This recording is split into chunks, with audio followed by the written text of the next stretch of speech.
بسم الله الرحمن الرحيم والمرسلات عرفا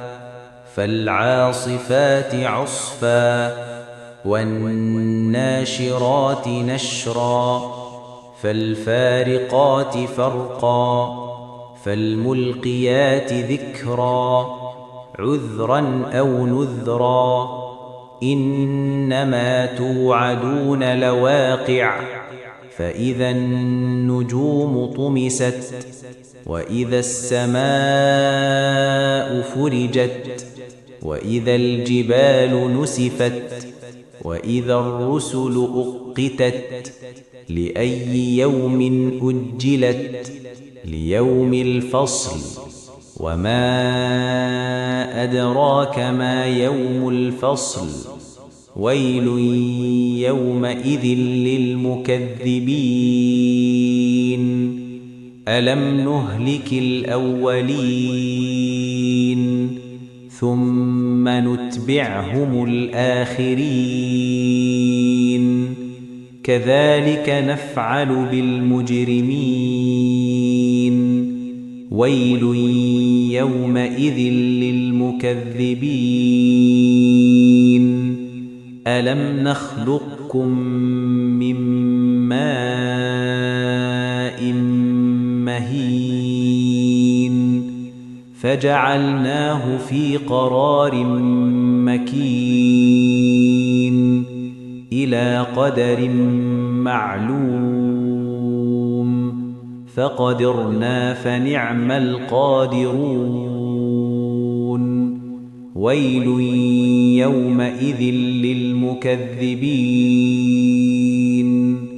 ألم نجعل الأرض كفاتا أحياء وأمواتا وجعلنا فيها رواسي شامخات وأسقيناكم ماء فراتا ويل يومئذ للمكذبين انطلقوا إلى ما كنتم به تكذبون انطلقوا إلى ظل ذي 3 شعب لا ظليل ولا يغني من اللهب إنها ترمي بشرر كالقصر كأنه جمالات صفر ويل يومئذ للمكذبين هذا يوم لا ينطقون ولا يؤذن لهم فيعتذرون ويل يومئذ للمكذبين هذا يوم الفصل جمعناكم والأولين فإن كان لكم كيد فكيدون ويل يومئذ للمكذبين إن المتقين في ظلال وعيون وفواكه مما يشتهون كلوا واشربوا هنيئا بما كنتم تعملون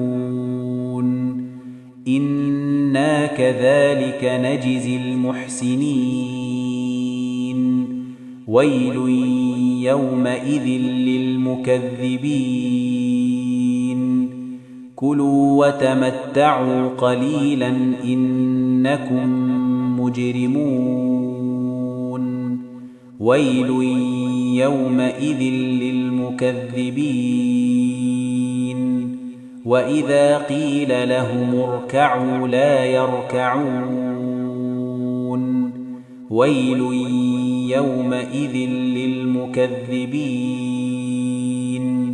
فبأي حديث بعده يؤمنون